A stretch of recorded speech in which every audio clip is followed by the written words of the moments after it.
saranno come pilastri di giustizia per mostrare la sua gloria al mondo. Posizionati al di sopra. Ricostruiranno le antiche rovine.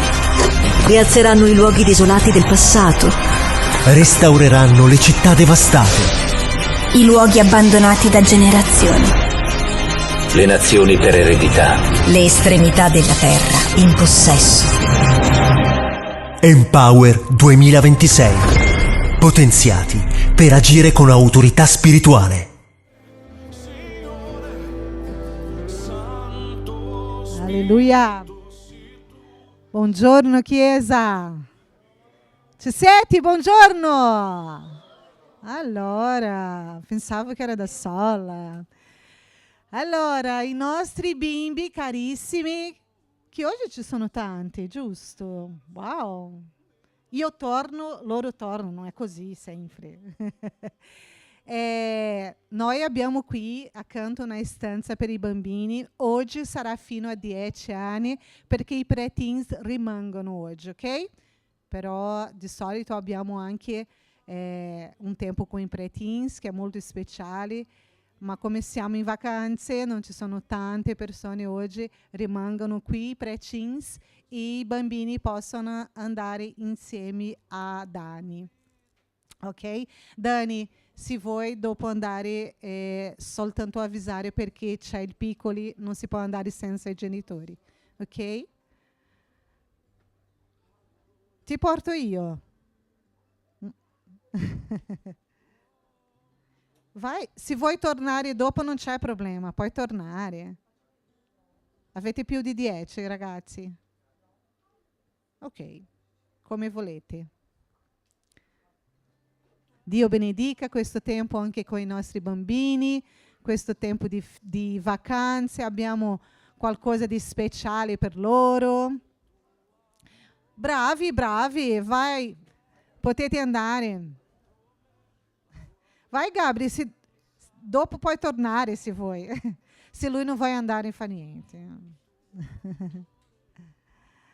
Allora, volevo sapere se abbiamo qualcuno qui per la prima volta, perché vedo qualche volto che non conosco. Qualcuno qui la prima volta? Sì, la prima volta a voi. Un applauso a loro. Siete benvenuti a questa casa. Siete brasiliani? Sì, che bello. Ho visto che eravate belli. Allora, vi chiedo ragazzi, se potete fare questa cortesia di venire un po' più avanti, così mi sento un po' più accolta. Venite, venite. Vieni avanti, vieni. Roby è qui da solo, Simo è da solo, così possiamo stare più vicini. Ok?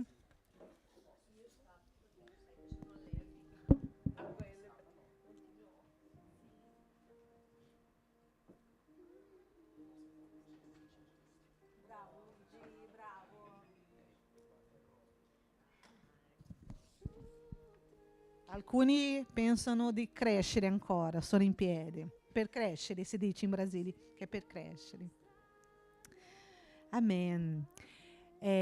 Volevo soltanto ricordarvi che anche se siamo in tempo di vacanze, ci sono tanto in viaggio, anche i nostri pastori che non ci sono oggi, però domenica prossima ritornano. E noi abbiamo il Big Life, che è la riunione di tutti i life qui mercoledì alle 20. Ragazzi, mercoledì scorso è stata una bomba, giusto? È stata una bomba di condivisione di parola profetica e tempo di preghiera e assolutamente una direzione dal Signore, che eravamo d'accordo, la presenza, quello che stava parlando il Signore era chiarissimo per noi che eravamo qui, giusto Nico? È stato bello quel tempo, io sono contentissima, quindi non perdete questo tempo di Big Life. Tra poco saremo in ferie per 2 mesi, potremo fare altre cose, approfittare questa giornata per fare altre cose con la famiglia, con gli amici, però ancora questo mese ci siamo, quindi è importante stare insieme, ok? E anche martedì per 6:30 della mattina ci siamo insieme per un tempo di preghiera. Questo continuiamo. Ok? Giovedì non più, adesso in vacanza, però martedì rimane e invitiamo tutti, mentre state lì a preparare la casa o per andare al lavoro, dobbiamo collegarsi per avere questo tempo. Non dobbiamo neanche venire, ragazzi, è molto pratico, quindi se riesci siamo tutti invitati e benvenuti per questo tempo. Bene. Allora, oggi tocca a me condividere la parola, sono contentissima perché è stata una parola che ha iniziato lì nel mio cuore in Brasile, quando ero lì in vacanza. Dio ha iniziato a parlarmi una cosa molto specifica e io volevo pregare per questo tempo perché, come ha detto Roby, penso che è una parola molto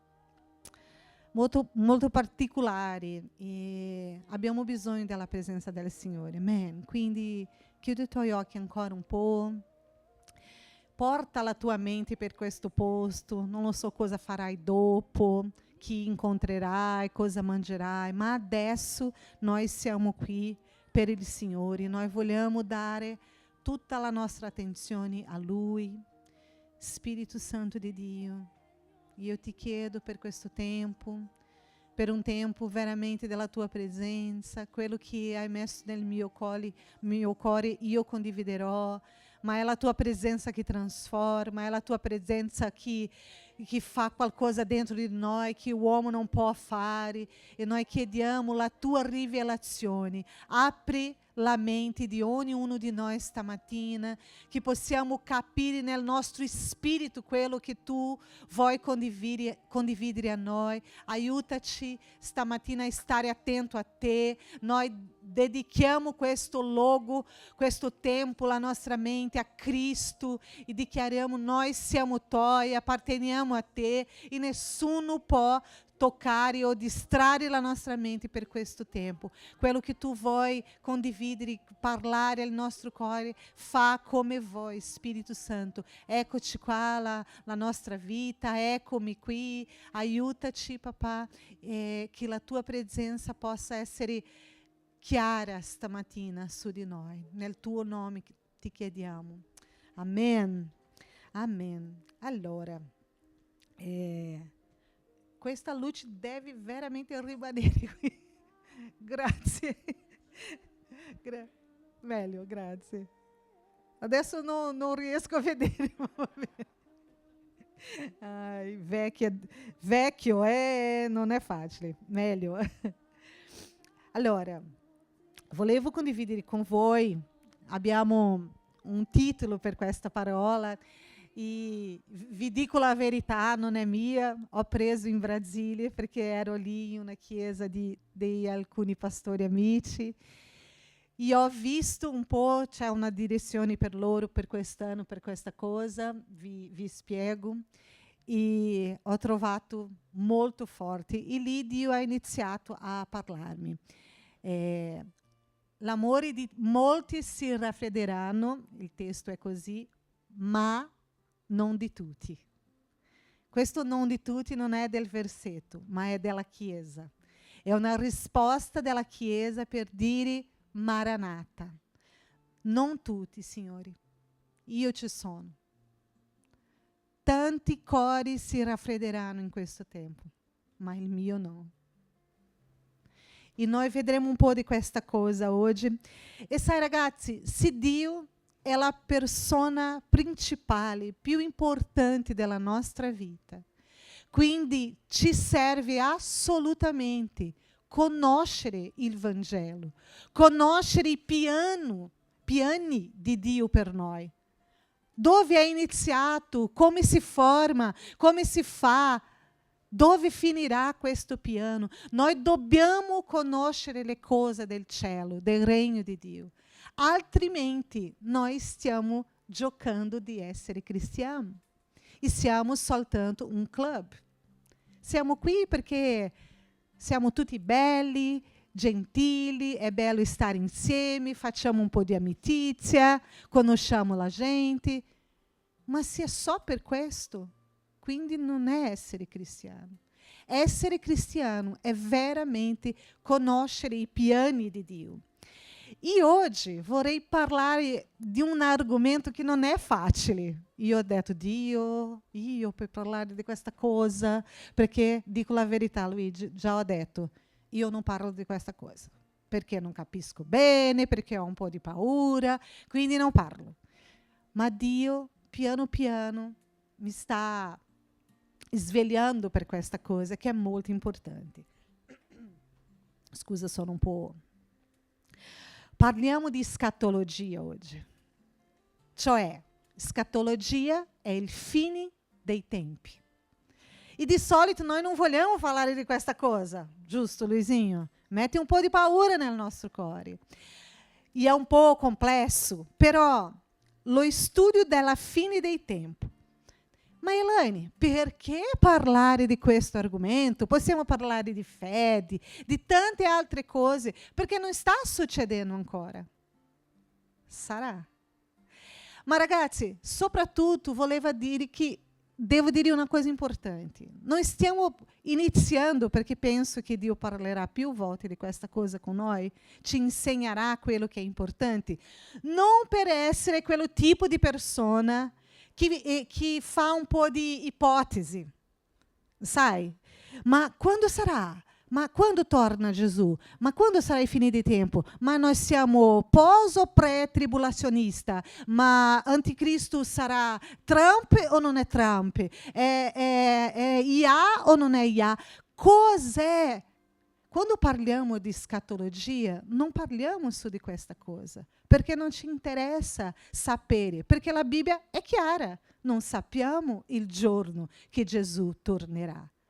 Però dobbiamo conoscere i segni.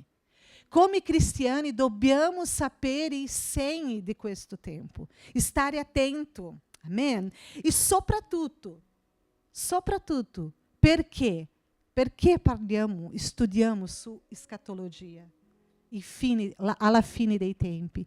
Perché il modo come viviamo oggi riguarda assolutamente con quello che crediamo per il domani. Quello che io credo per un domani è come vivo oggi. Non è così? E questo è importante per noi, capire quello che riguarda a Dio e all'eternità. Il modo in cui vivo oggi determinerà la fine della mia storia. Quello che stiamo vivendo oggi, come ha detto Roby, se siamo qui in una mattina di estate caldo, perché? Perché facciamo questo oggi? Perché crediamo in qualcosa di domani. E quello che io credo per l'eternità, nei piani di Dio, è quello che mi fa muovere oggi. È per questo che è importante capire. E sai che la Bibbia ci parla di 2 venute di Cristo. Sapete di questa cosa? La Bibbia ci parla di 2 venute di Cristo. E se sei un cristiano, la prima sappiamo tutti. Noi come cristiani crediamo in questa cosa. È già venuta.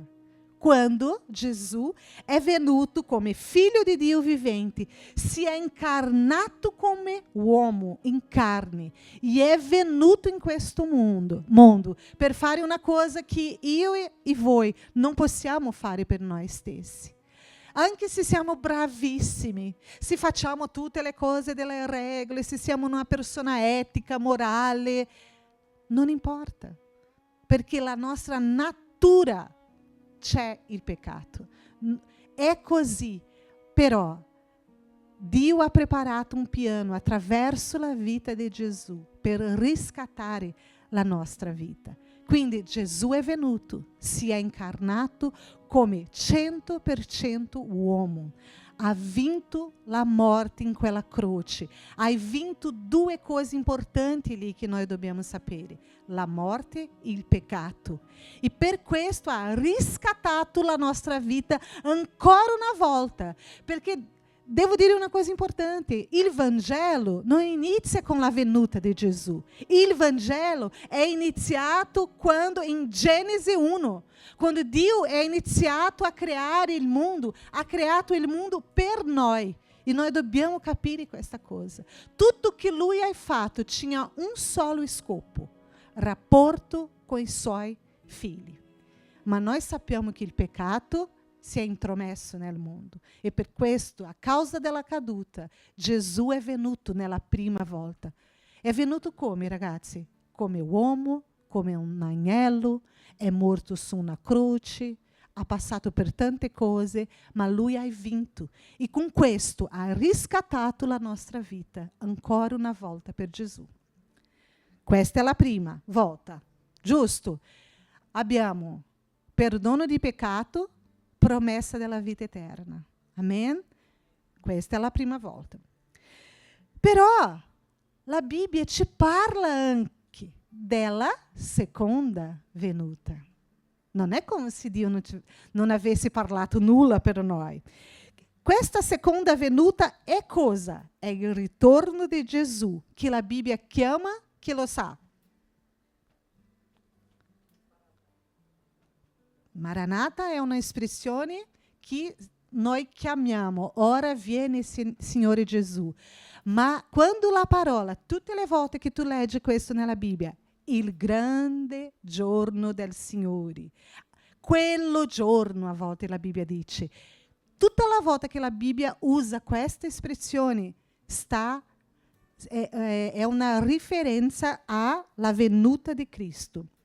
Quindi Gesù tornerà ancora, ma questa volta non con un agnello, non come un agnello, ma verrà come un leone potente. Viene, la parola dice, come un re assoluto, un re, un signore, e Lui viene per governare sulla terra. Sarà stabilito un nuovo cielo, nuova terra, e Dio viene per i suoi. E questo è quello che deve veramente toccare il nostro cuore, ricordare di questa venuta. Lo sa che per me è stato così. Tante volte io non parlo di questa cosa, anche per leggere Apocalisse io dico no, forse salto questo libro. Ma no, ragazzi, noi dobbiamo leggere e non dobbiamo avere paura, perché la verità è che quando parliamo della venuta di Gesù, stiamo parlando di un Dio, di un Signore che viene per assolutamente distruggere quello che il mondo soffre tanto oggi. La corruzione, la ingiustizia, tante cose che vediamo in questo mondo e noi diciamo Signore. Tante cose che stiamo vedendo, ragazzi, bruttissima, tanta ingiustizia. Ma un giorno, la parola di Dio, c'è questa promessa che Lui verrà per distruggere tutto quello che è corruzione. Ma Lui viene anche per i Suoi e noi saremo con Lui a governare. Questa è la promessa di Dio per noi. È su questo che c'entra. Ele asciugará le nostre lacrime e ci prenderà para se stesso. Lo sai quella nostra voglia di dire io non sopporto più questo mondo, questa ingiustizia. Tante cose che noi vediamo la gente soffrire, ragazzi. E noi diciamo è così perché cresce questa malvagità nel mondo. Ma noi abbiamo un Dio che verrà per distruggere tutta questa cosa. Quello che noi crediamo come valore nella nostra vita, Lui verrà per noi. Amen. Quindi non dobbiamo avere paura, perché finalmente noi saremo con Lui. Però c'è una caratteristica di questo re che viene che ci fa paura un po', ma non dobbiamo avere paura. La Bibbia dice che Lui verrà come un giudice. e Lui viene per giudicare la terra e anche la nostra vita. E è per questo che oggi, davanti a un mondo corrotto, noi proviamo di essere una persona diversa, di andare in santità, in gioia, di avere speranza. E eu vedo tanti di noi cristiani senza speranza, perché a volte noi guardiamo quello che è pieno di corruzione, noi diciamo, ma sembra che cresce questo, io no. Noi guardiamo la ingiustizia e sembra che noi cristiani non abbiamo un Dio per noi, ma non è vero. Non è vero. E sa che prima di quel giorno, del giorno della venuta, la Bibbia ci parla dei segni della fine dei tempi. Lo sa che Matteo 24, che è il nostro testo basilare per il studio, anche se tu non hai studiato su di questo, Matteo 24 e 25 parla della venuta di Cristo. E lì ci sono tutti i segni. E sa che la Bibbia dice che i segni non è ancora che è arrivato il fine, ma sono i segni dei fini dei tempi. E noi dobbiamo stare attenti, perché già, secondo me, già è iniziato. Vi faccio un po' di contesto di questo Matteo 24. Lì Gesù esordisce i suoi discepoli dicendo alcune cose. E la prima cosa che lui dice è così: state attenti affinché nessuno vi ingani. L'argomento principale di Gesù ai suoi discepoli è: ehi, attento, perché ci saranno tanti falsi profeti. E a volte noi pensiamo che falsi profeti, ragazzi, è quello che dice: non amate Gesù, io non credo in Gesù, dobbiamo credere in un'altra cosa. Ma non è così. Falsi profeti vuol dire che è in mezzo a noi. Per questo noi dobbiamo, ragazzi, fare parte di una chiesa veramente biblica. Noi dobbiamo fare parte di un popolo che prende sul serio la vita di Gesù. Essere cristiano non è un gioco. E noi dobbiamo stare anche attenti per quello che guardiamo su YouTube e internet. Ragazzi, a volte noi sentiamo cose lì che è molto lontano dalla verità della parola. Io già ho ricevuto video che che bello questa parola. Ma dico, non è vero. E noi dobbiamo stare attenti per non essere ingannati. E soltanto saremo attenti se conosciamo la verità. È per questo che diciamo sempre, leggiamo la nostra Bibbia. Perché se qualcuno ti dice una cosa che non è lì, tu dici, no, ma io mai ho letto questo. No, c'è qualcosa di sbagliato qui, fermati. Noi possiamo dire questa cosa. Non c'è bisogno di un'altra persona per difenderti. Noi dobbiamo fare questa cosa, perché Lui verrà. E quando verrà, Lui giudicherà la nostra vita per noi stessi. Robin non potrà dire, ma Dio, Elaine non mi ha detto questo. Ma Lui ha una Bibbia. Lui ha una vita con Dio. Ognuno di noi darà conto della nostra vita al Signore. E sa, Lui continua a dire, state attenti che nessuno vi ingani, perché sarà un tempo di ingano. E avrà guerra, nazioni contro nazioni, terremoti, carestia, falsi profeti, odio contro il cristianesimo, persecuzioni. Ti sembra qualcosa di familiare? Abbiamo guerra in questo tempo, carestia, abbiamo persecuzioni. Ragazzi, i segni ci sono. Sta succedendo. Noi stiamo vivendo gli ultimi tempi. E noi dobbiamo stare attenti a questo. Come sta andando la nostra vita. Sa, io parlavo di mercoledì. Era proprio questo che Dio portava mercoledì, su una purezza di vita, che non possiamo andare alla metà, non si può fare. Ma io volevo arrivare con voi nel versetto 12 e 13 di Matteo 24 ancora, che è il testo del titolo che dice così: se vuoi arrivare, bello, fate bene, vi incoraggio ancora una volta portare la vostra Bibbia in chiesa. Lo so che c'è il telefono, non c'è problema, non è peccato, ma vorrei incoraggiarvi a sentire questo suono quando diciamo andiamo a Matteo 24, è bello. Importante, ragazzi, amare questa parola, portarla. Dice così, Matteo 24, 12 e 13. A causa dell'aumento della iniquità, l'amore di molti si raffredderà, ma chi persevererà fino alla fine sarà salvato. Quindi è il fine di questo contesto che Gesù parlava ai suoi discepoli dicendo: sarà così i segni del fine di tempo. Avrà guerra, carestia, odio, persecuzioni, ma questo non è ancora il fine, ha detto Gesù, ma è i segni dei fini. Quindi state attenti. E dopo lui arriva in questo versetto, che non parla del mondo, perché il mondo non c'è l'amore, ma dice: a causa dell'aumento dell'iniquità, l'amore di molti, chi? Della Chiesa, si raffredderà. Sta parlando di noi, ragazzi. È per noi questa parola.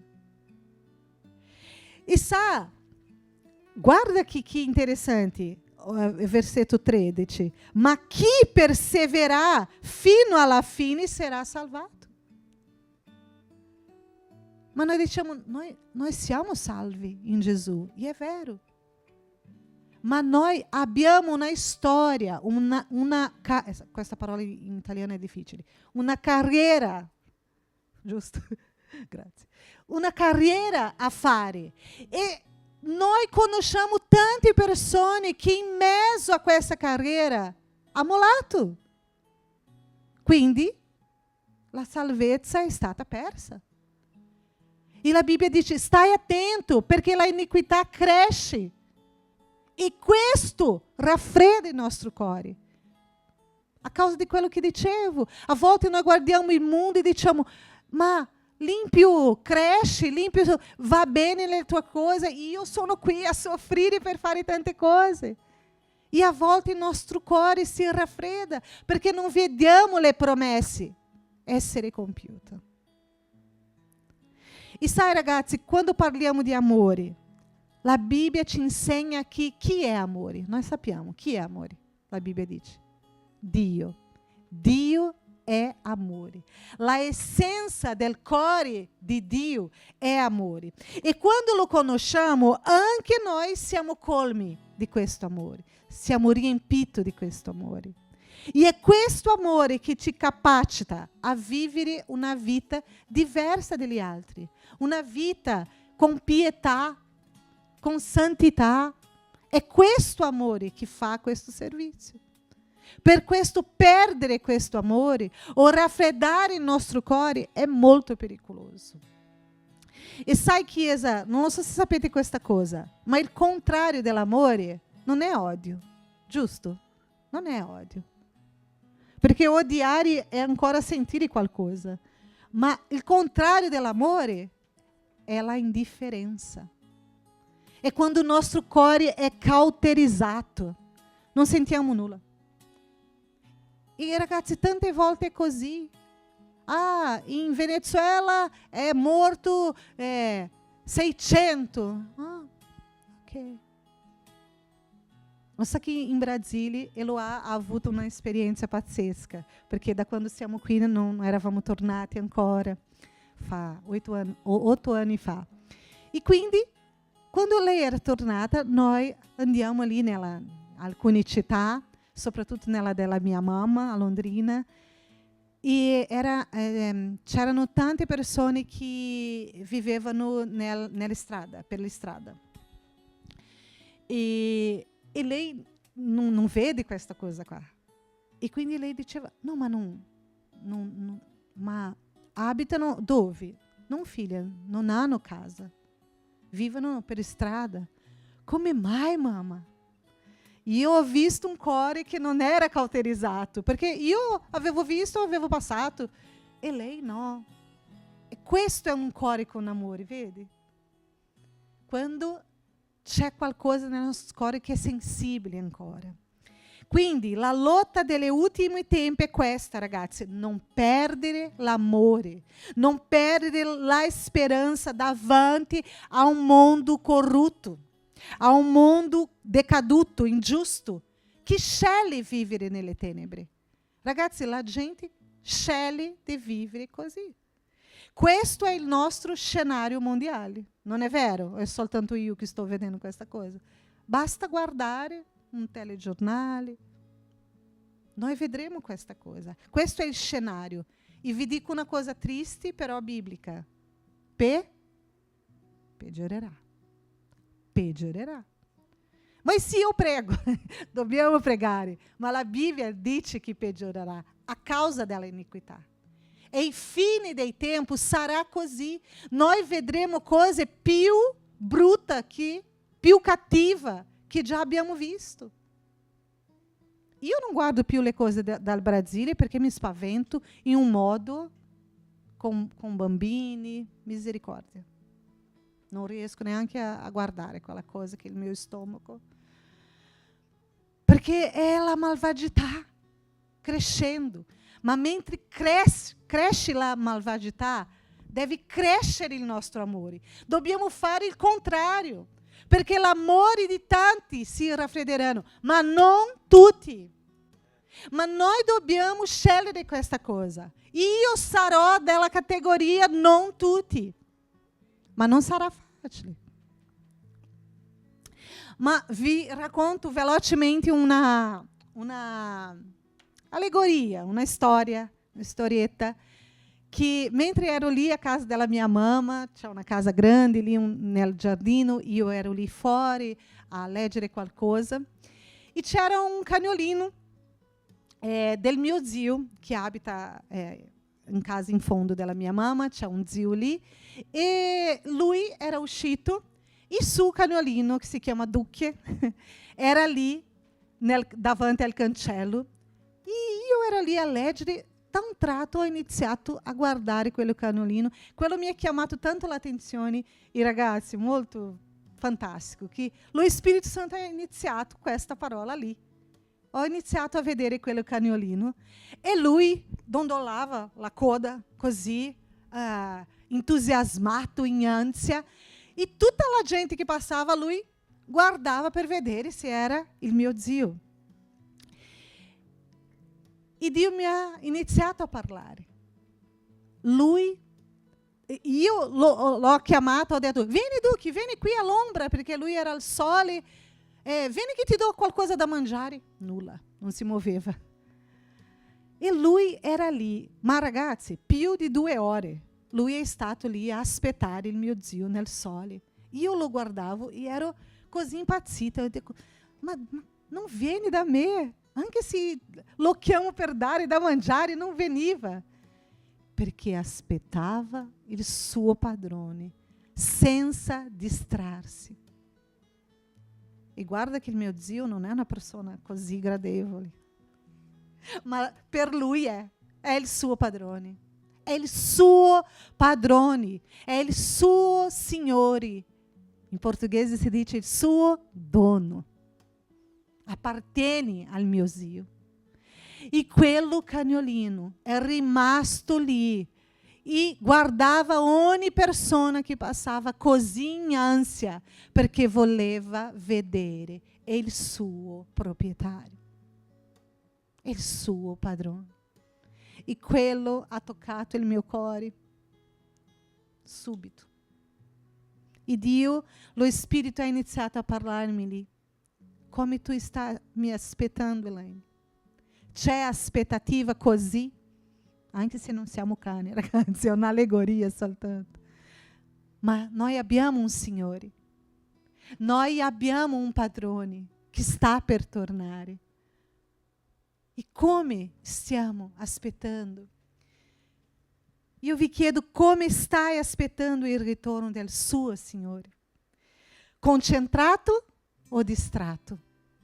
distratto con le cose della vita. Forse cose lecite. La mia famiglia, i miei figli, il mio lavoro. Non sono cose di peccato. Ma quello ti distrae così tanto che a volte dimentico che c'è un padrone da tornare. Pieno di amore o cauterizzato, indifferente? Ci stai preparando o stai semplicemente vivendo giorno dopo l'altro? Sono qui a vivere. Lascia stare. Quello che viene, viene. Sai, ragazzi, noi cristiani dobbiamo essere intenzionali in questo tempo. Fare, cosa vuol dire? Essere intenzionali è fare le cose apposta.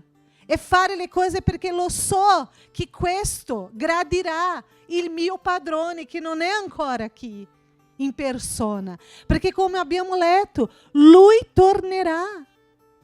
Tornerà come un leone, come un re, e lui viene per noi.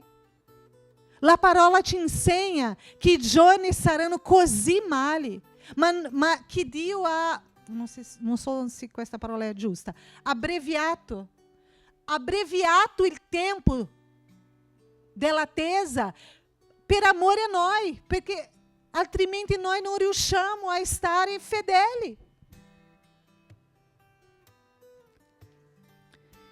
Quindi, Simone ha detto la parola Maranata, significa il nostro Signore viene, ora viene il nostro Signore.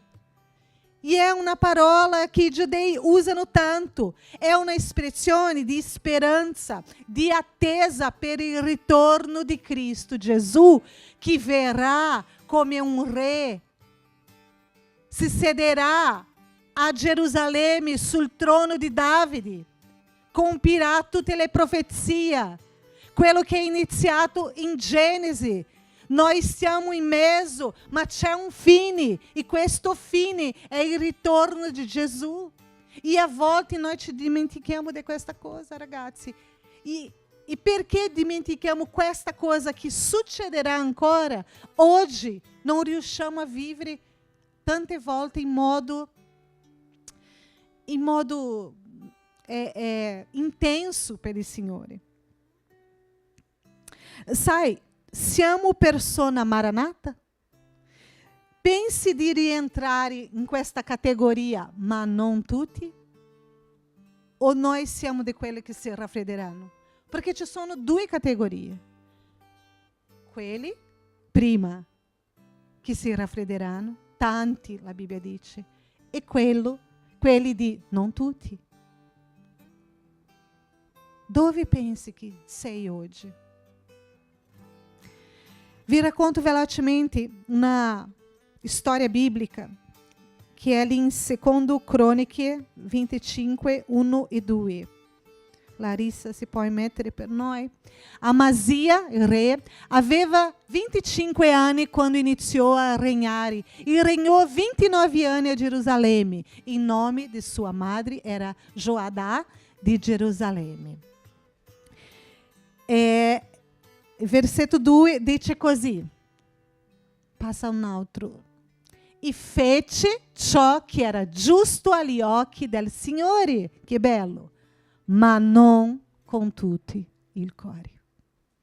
Noi sappiamo che i re hanno governato dopo della morte di Davide e anche del suo figlio Salomone. Il regno è diviso e erano tanti re, e la storia di alcuni, la Bibbia usa questa espressione. E fece quello che era giusto agli occhi del Signore, ma non di tutto il cuore, ma non come il suo padre Davide. Perché c'era una mancanza di qualcosa lì. Lo sa che questo re, ragazzi, è un esempio per noi su questa cosa che stiamo parlando. All'inizio è stato un buon re. Ha governato per 29 anni. E lui ha fatto bene con la legge del Signore. Se tu leggi questa storia, lui ha fatto tante cose giuste. Ma da un certo punto lui è stato confrontato per un profeta e lui non era d'accordo con quello che stava dicendo Dio. Il suo cuore era indurito. E lui si ribellò contro il Signore. E la Bibbia conta la sua storia. Dopo, leggete questa cosa, è molto interessante.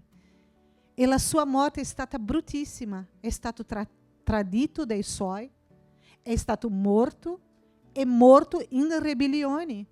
Quindi mi dispiace, non sono io a dire, ma Dio lo sa tutte le cose perché il giudice è Dio, ma io non credo che noi vedremo Amasia nel cielo. Ha iniziato bene, ma è finito male. E è su questa la nostra storia. È un esempio di chi ha guardato soltanto un tempo della sua storia, ma è arrivato alla fine molto male.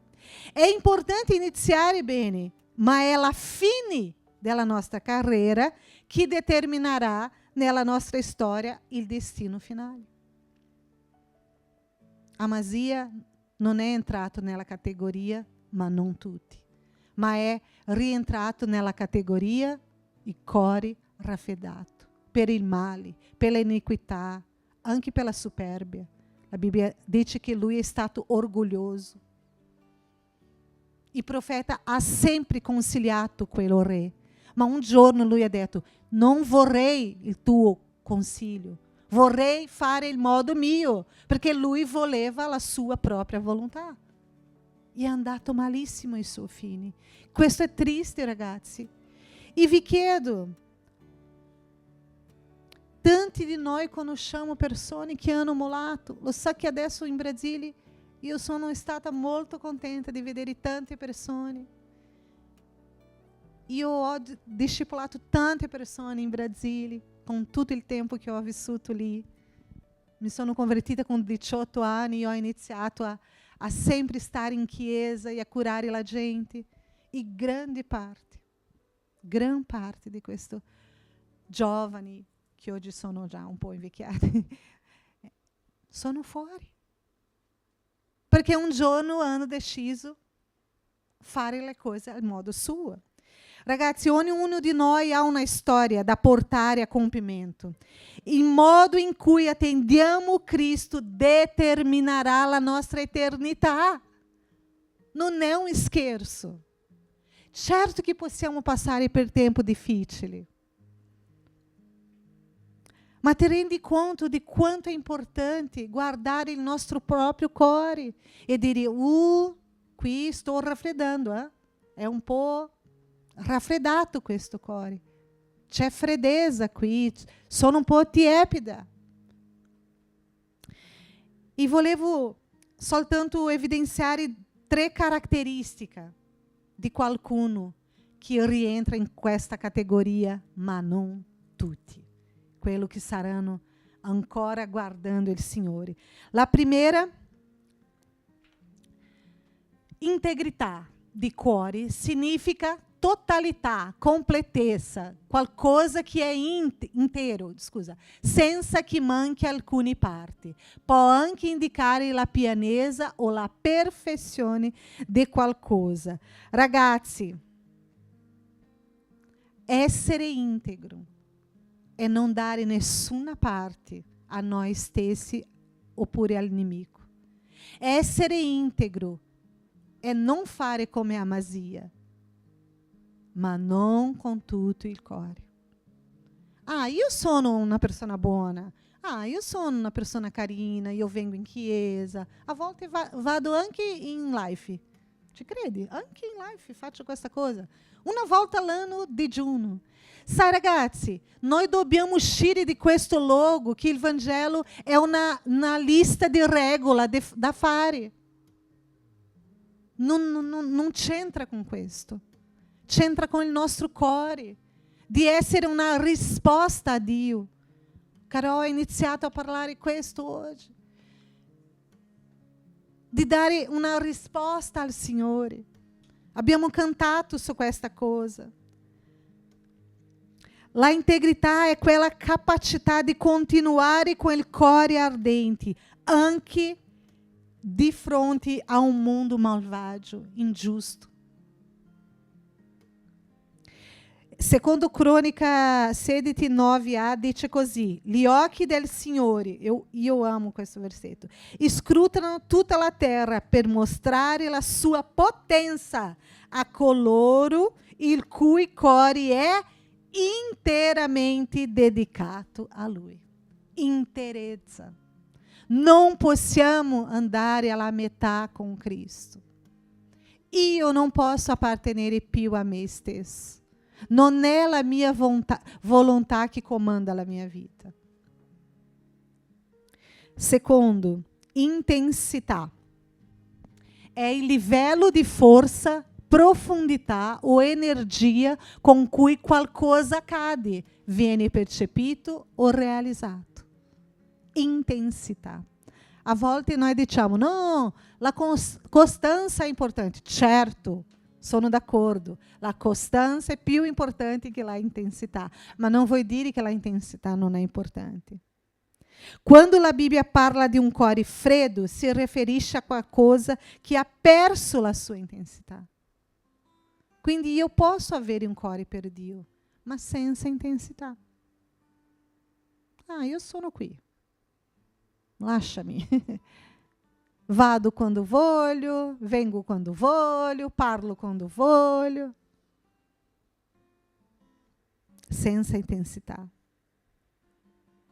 La verità è che possiamo misurare il nostro amore. Fa attenzione a questo. Possiamo misurare. Come mai, Elaine? Si misura amore. Come mai? L'amore non è un sentimento, è anche un sentimento. Ma l'amore, ragazzi, l'amore è qualcosa che possiamo vedere se è crescente e più maturo.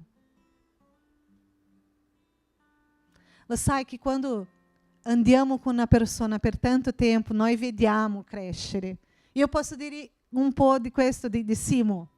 Mi ricordo come se fosse ieri, quando Simo è arrivata. Il primo giorno che lei è venuta qui in chiesa, perché già era andata a un live, se non mi sbaglio. È andata, noi eravamo a un parco, perché era proprio estate, ricordati? Eravamo in un parco e lei è seduta accanto a me e ha iniziato a fare un sacco di domande. Io non riuscivo a mangiare, perché lei chiedeva, e io ho trovato il massimo quello. Perché era così affamata. E poco tempo dopo la guardo e vedo che l'amore è cresciuto. Vedo la maturità nella sua risposta di vita, il suo modo di essere, nelle sue scelte. Io vedo. Io guardo Flaviane, cresciuta. Ha fatto così, pum, fiorato. Aiuto. Fiorita. Cresciuta. E tanti di voi. Quando vedo Verônica qui a parlare, fiorita. Si vede le cose, ragazzi. Noi vediamo la gente che risponde a Cristo con più intensità, con più amore, con più fedeltà. Ma per finire, volevo parlare di una strategia che c'entra con scaldare il nostro cuore. Molto pratica, come mi è sempre, come dice Pastor Andrea, la pratica è con Elaine. Perché è importante. Ultimo, punto 3. Vivere in costante comunione, perché da soli è molto difficile vincere i mali, ma in comunione ci riusciremo. Ragazzi, io sono contente di vedervi qui oggi. Sa perché? Perché a volte la prima cosa che facciamo è fare scusa giustificabili per non stare insieme. Andare in chiesa a volte è soltanto un rito, è un'abitudine e non deve essere così. La chiesa non è una invenzione di un uomo. Non è stato Pietro a creare questa idea. ma è assolutamente un piano di Dio, un progetto di Dio, perché Ele sapeva che abbiamo bisogno uno degli altri. Vede Ebrei 10:25, dice così: non smettiamo di riunirci come comunità, come è costume di alcuni, ma cerchiamo di incoraggiarci a vicenda, soprattutto ora che vedete avvicinarsi il giorno, vedi? Stampato giorno, perché sta parlando di che cosa? Della venuta di Cristo. Quindi, l'autore di Ebrei sta dicendo, soprattutto quando vede adesso, ricordate dei segni, quando vede che sta per arrivare, in questo tempo, non lasciate i vostri, andate in comunità. E ragazzi, cosa sta parlando Elaine? Della domenica? Anche. Ma di più di una domenica, di frequentare una chiesa in una domenica. Ma sto parlando di vivere con gli altri a punto di conoscere la tua vita. E ti chiedo stamattina, qualcuno conosce il tuo cuore? Perché anche in chiesa è facile venire, salutare tutto bene, e andare via con il cuore così pieno di problemi, di difficoltà, di paura.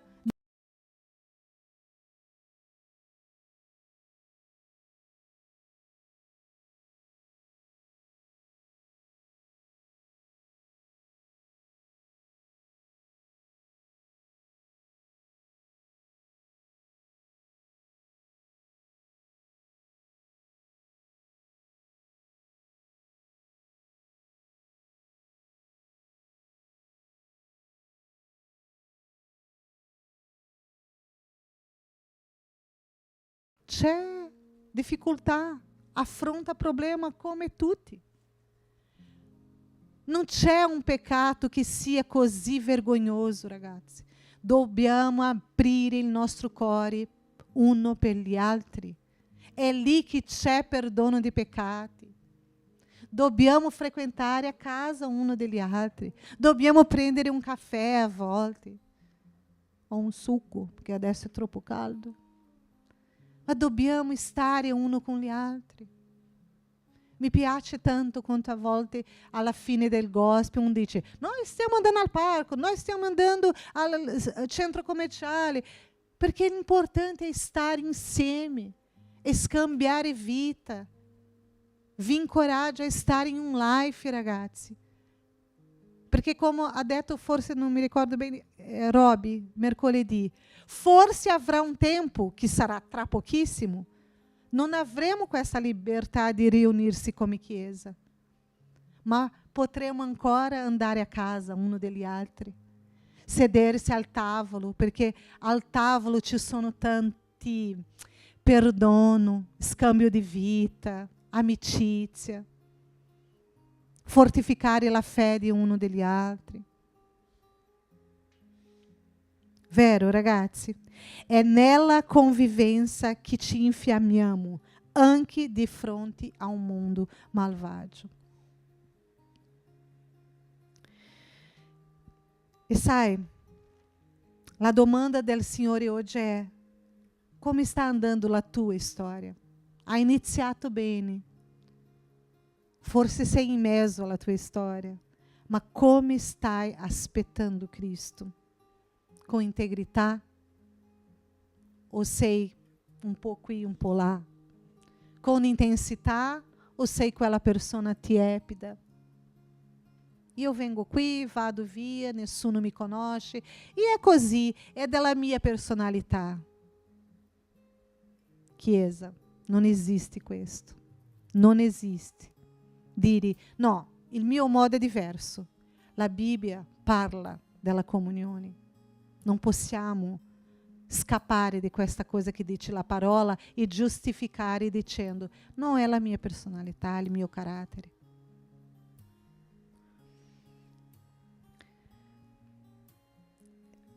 E ultimo versetto che Dio mi ha colpito pensando in questa strada, perché non possiamo fermarci a metà strada. Non possiamo. Io lo so, conosco alcuni di voi che sono qui. Abbiamo lasciato già una vita in passato, il peccato. Pensate quanto sei migliorato già. Guarda Luigi, come sei migliorato già. Eravamo di un modo, io ero terribile, ragazzi.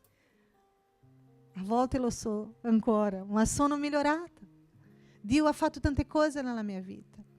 Pensate a te come era la tua vita, cosa ti piaceva. Forse tu hai lasciato un po' l'ira, era una persona sempre molto irata, una persona forse immorale, che guardava tante cose quando nessuno ti guardava. Tu guardavi le cose in internet che era terribili. Abbiamo lasciato tante cose indietro. Dio ha purificato tanto la nostra vita già. Abbiamo fatto tanti passi. Noi frequentiamo una chiesa. Siamo diventati la cosa più meravigliosa del mondo, che si chiama essere figlio di Dio. E per questo che abbiamo già fatto tanti passi, ma non possiamo fermarci qui alla metà, perché Cristo sta per tornare e noi dobbiamo continuare, perché rischiamo di perdere la cosa più importante della nostra vita, che è la venuta di Cristo.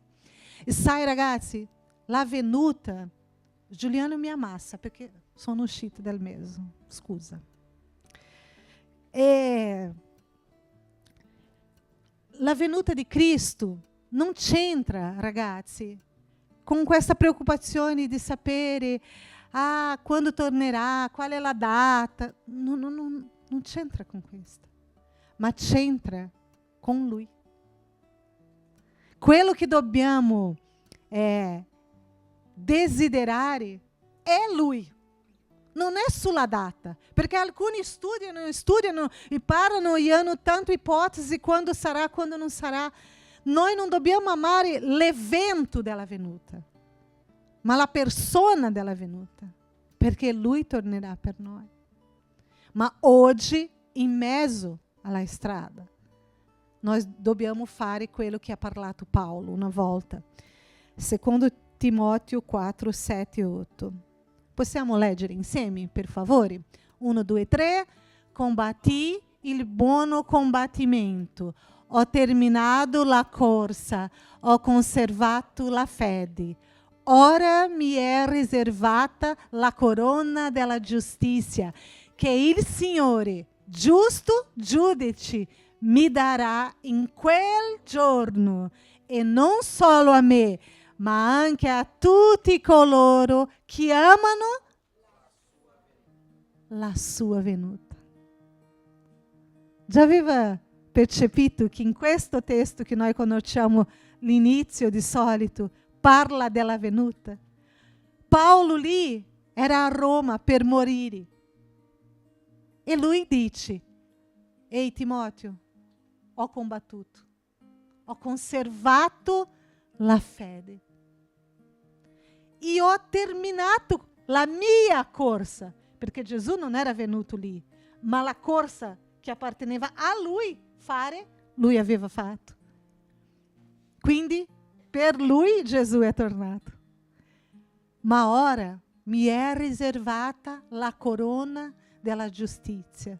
Tutto quello che ho fatto, tutto quello che ho passato, tutto quello che ho preservato nella mia vita è a causa del giusto giudice che mi darà in quel giorno, ma non soltanto a me, a tutti coloro.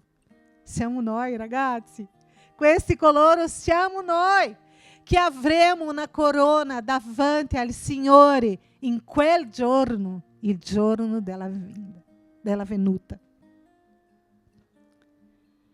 Ma a coloro che, due cose, amano, che abbiamo visto, senza amore, l'amore che raffredda non ama, non riesce a amare.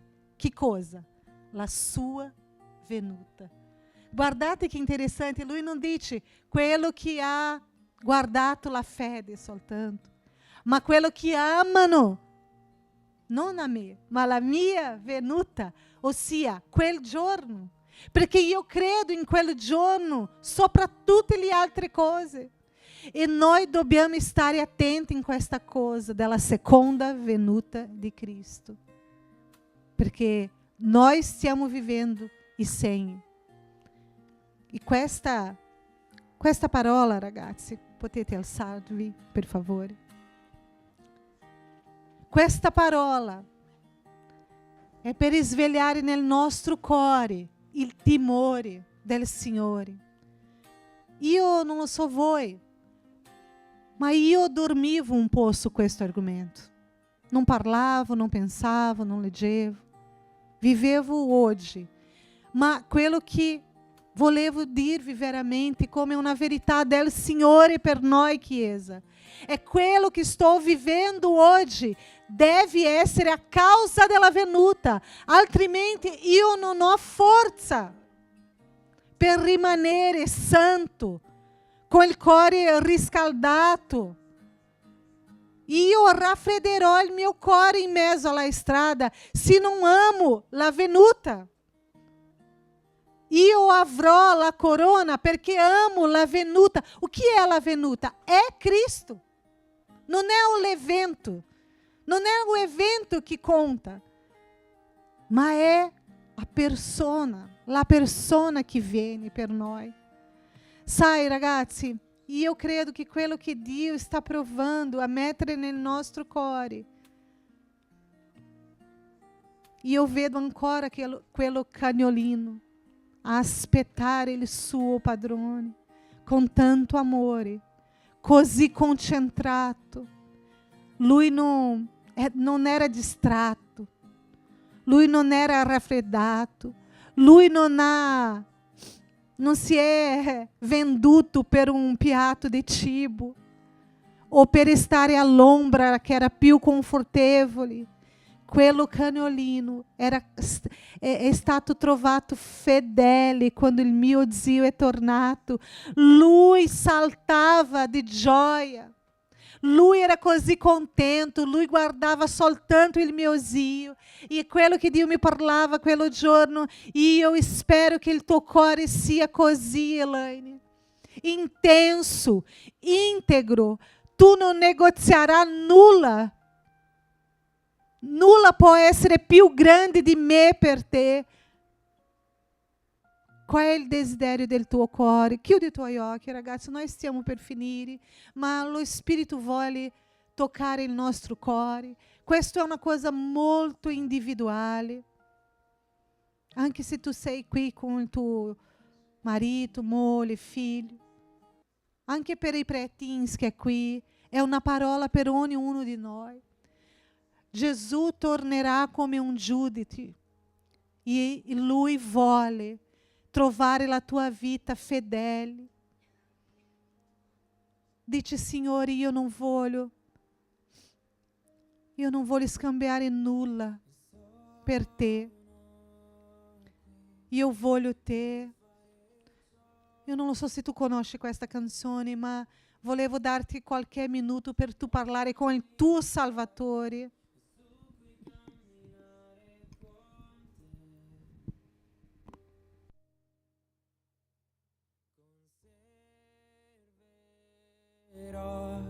La fede fino alla fine e finirò la corsa arrivando tra le tue braccia, Dio. Quando tornerai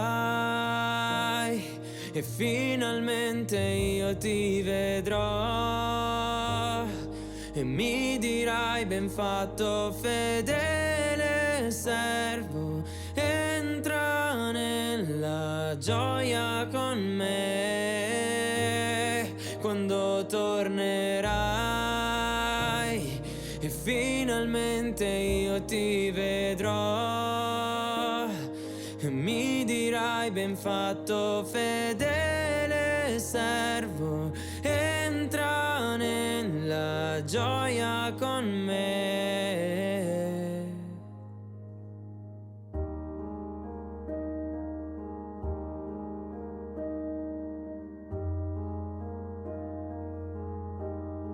Insegnami a obbedire e a rinunciare a tutto, a morire a me stesso per portare frutto.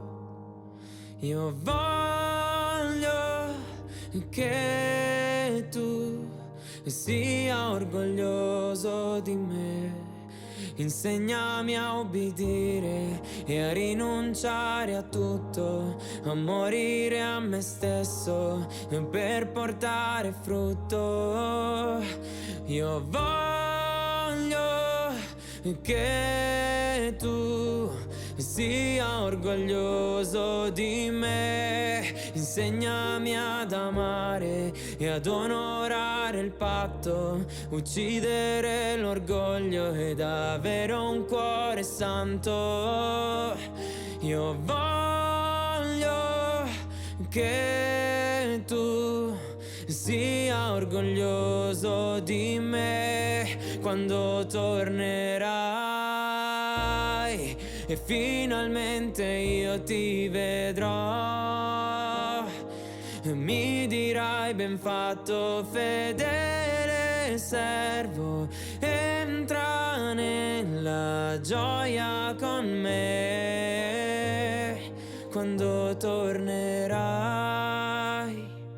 e finalmente io ti vedrò. Ragazzi, nessuno Mi dirai ben si fatto. distrarre in questo tempo.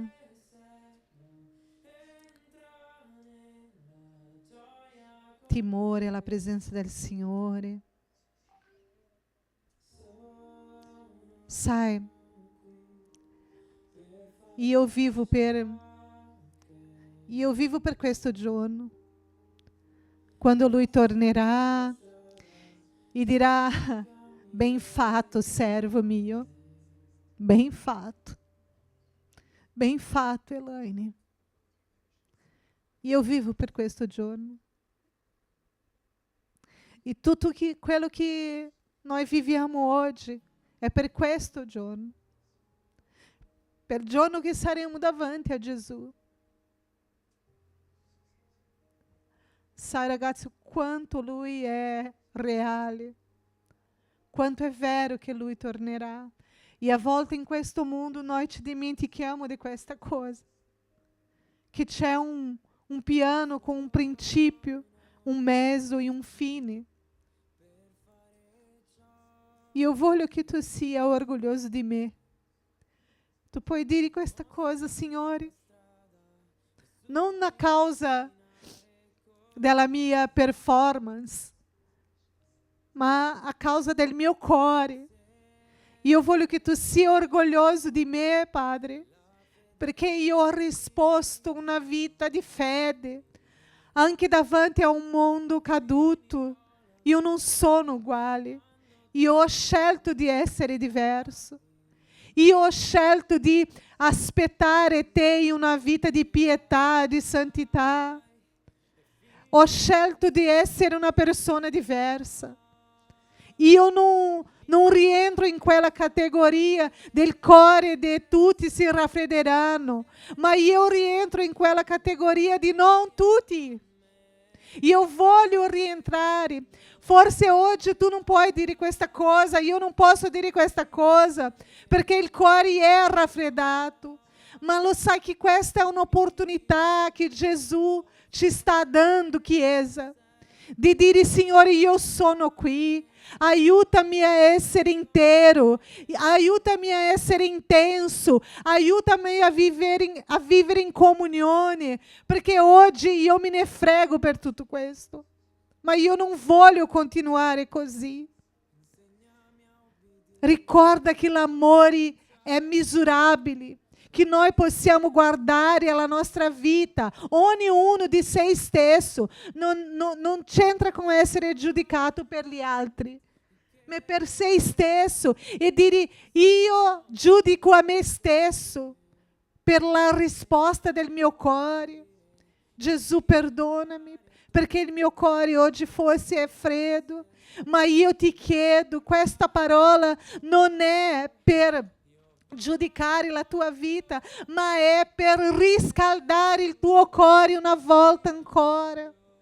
Che noi possiamo dire, tutto che io voglio sentire è, ah, Gesù, entra nel gozo del tuo Signore, ben fatto Steve, ben fatto Mateus, ben fatto Gabriel, ah, ben fatto Luizinho, bem fatto Verônica, bem fatto Omar, bem fatto Luigi, oh, bem fatto filho meu, bem fatto.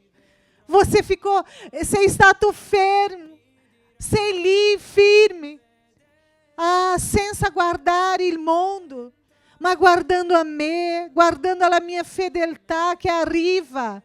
La mia venuta è prossima. E noi vogliamo vivere oggi un modo di essere Maranata, un stile Maranata, perché la parola dice che noi dobbiamo essere quello che aspettano e affrettano la volta di Cristo Gesù. Come noi affrettiamo questo tempo, Chiesa? Rispondendo com um cuore così caldo per il Signore, così intenso, così íntegro, que não abre mão de vivere in comunione, que sabe que é nella comunione que nós te riscaldiamo. La fiamma è accesa, soltanto lì nel fuoco, e la Chiesa è questo fuoco. Anche se non è perfetta, è lì che noi abbiamo incontro di altre persone che amano Gesù e che aspettano la sua venuta. Ah, Gesù, apri le tue mani, se vuoi.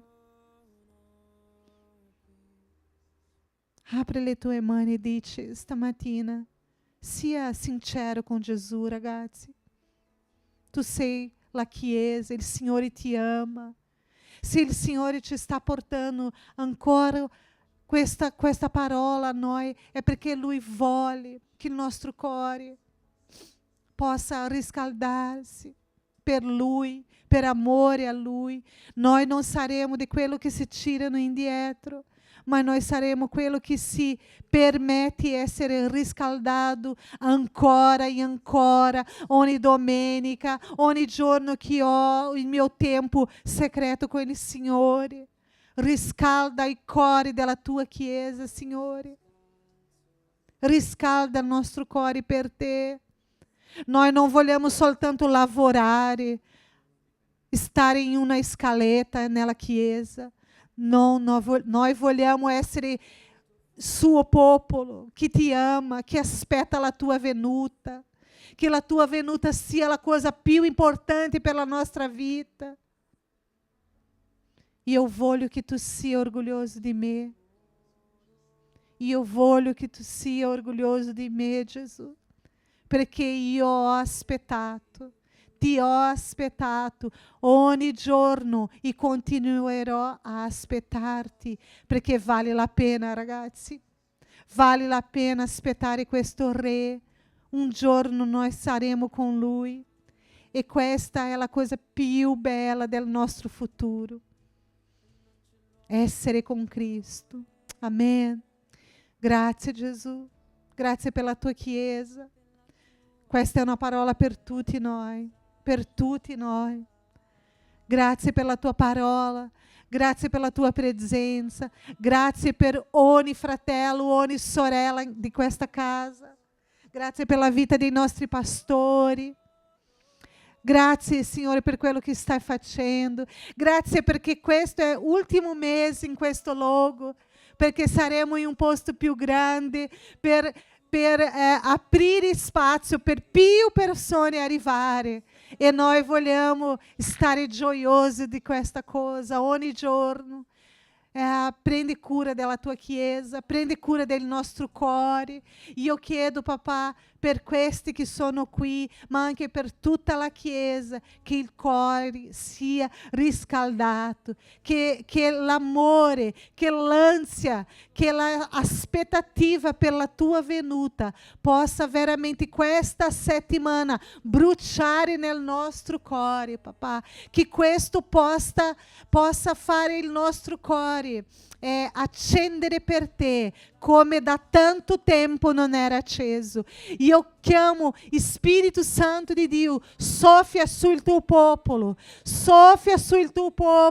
e riscalda il nostro cuore di amore. Noi non ci raffredderemo, ma noi saremo della categoria, non tutti si raffredderanno, ma noi saremo di quello che aspettano la tua venuta con tanta gioia, come il cagnolino Duque.